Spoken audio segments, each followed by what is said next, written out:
I'm coming to you today from my little tucked away place in the bush. I guess every man needs a little man cave, and here's mine tucked away down here. I'm going to go inside. I'm going to talk about something today which I believe is very important. I did a post just recently on Matariki, which is the Maori New Year. And let me just go in here. This is my little man cave. Let me walk in here. And obviously that post generated, let me just show you around, a lot of discussion, both obviously a lot of positive and also a lot of critics. You get that on any post, I guess. People have got a lot to say. And some of the critics were basically about my pronunciation of certain words, Maori words. I have said that it's not only the pronunciation of Maori words that I have problems with, but many English words as well.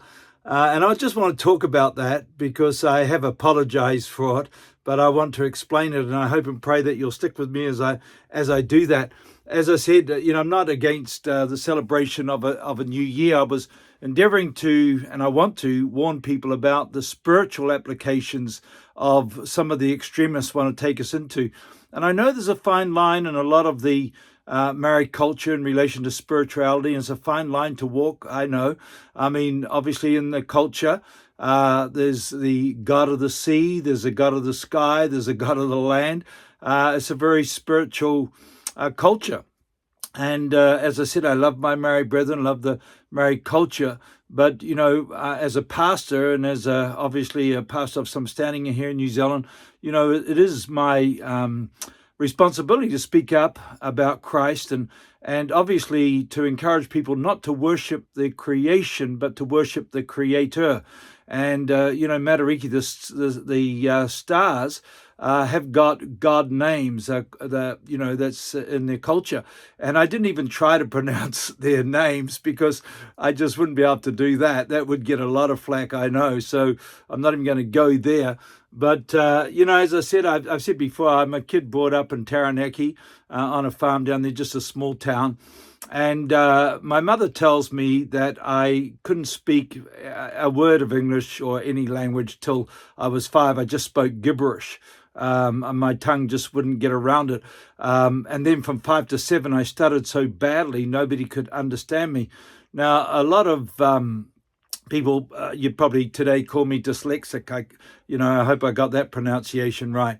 But whatever. But, when I went to school, the teacher used to hit me over the head with a ruler because I couldn't pronounce words right. And of course, it was different days. I mean, I grew up in the days where you got 6 of the best. At primary school, you got the strap on the hand. If you dropped your hand, they call them the cuts. You get another 6. And then, of course, at high school, you got the cane.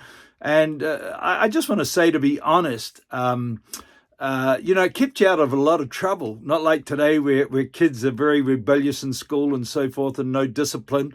I could talk more about that, but I didn't feel like a victim. Today, people would feel like a victim. They'd cry all kinds of things, and get all depressed about it. Half the country's on depression tablets. It's incredible. And today, it's everybody's rights. I tell people, you tell people their right, you'll get a right. You tell people their responsibility and you get revival. And so people today, it's all about their rights. It's all about, what they, the victims and so forth. I'm not playing the victim card. And so for people to give me a hard time about pronunciation of words, to be honest, it doesn't worry me. I'm either too tough to care or too old to care, one of the two. Even in my adult years, and this might sound crazy to you, but in my adult years, I couldn't pronounce hair oil. I used to say hair oil. I just couldn't break it down. I know that sounds stupid and you might call me a dummy. I don't care. I've been around too long now. But and another word like I couldn't pronounce was cavaran. I used to say cavaran. And for shoulder, I'd say soul. I just couldn't get it out. So, enough to say that I have, and I do have, you might call it a speech impediment. I don't really care what you call it, to be honest. But so, pronunciation of not only English words, but obviously I don't know the Maori language. So pronouncing, or any other language. I travel the world preaching. Isn't that incredible, from a kid who couldn't speak to be traveling the world and preaching around the world. But I've tried to bring greetings in different languages. And in Mexico, there's a saying like, Dios los bendiga, which, is God bless you. But I said that to a waiter in a restaurant once, and he bought me a beer. So my pronunciation isn't that good. But the miracle is, that God took my life when I got saved from a misspent youth. And when I got saved, I became New Zealand's, their top new housing salesman back in the 70s and 80s. Over 7 years, I was selling more new housing than anyone. And I mean, it's just incredible. Well, God can talk through a donkey in the Bible. God can use anybody. And he used this kid. I'm a fourth generation Kiwi. As I said, I was brought up in a little, on a small farm out the back of Stratford and, born in Hara. And so God can take anybody. And now I travel the world preaching the gospel, built obviously by the grace of God, one of the larger, more significant churches in New Zealand. And you're all from a kid who couldn't speak to the ages 5 and stuttered so badly between 5 and 7. As I said, nobody could understand me. So I know I grew up in different days, and as I said, I'm glad for the days I grew up in. To be honest, I wouldn't want to be growing up today, and so I don't take back anything I said in relation to those 2 posts. I did 2 posts on the spiritual dangers of what I saw in Matariki, the offering of meat sacrifice to those gods, and it was pretty clear. I even put a clip on television. Now, some of them, people said, oh, no, it wasn't that, and it was to the ancestors and all that. But, today they kind of, to some degree, people make it up as they go along.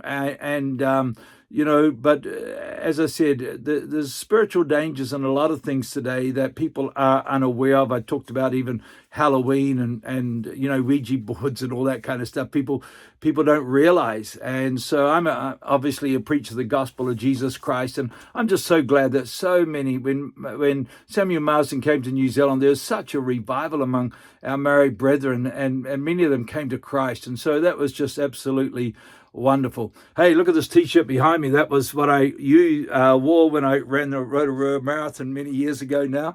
And so, hey, I'm just down here in my shed. I just wanted to share that little greetings with you and let you know I'm alive and well. And I appreciate all the comments on my Facebook page. I don't mind, as they're being criticized, probably fair call for not pronouncing those words right. I could talk more about that, particularly in relation to the day in which we're living, but I won't. So I kind of said what I've said, and I'm not making excuses for it. I'm just giving you an explanation for it. So any case, God bless you, and I hope and pray that this explains something to you. All right? Hey, catch you soon.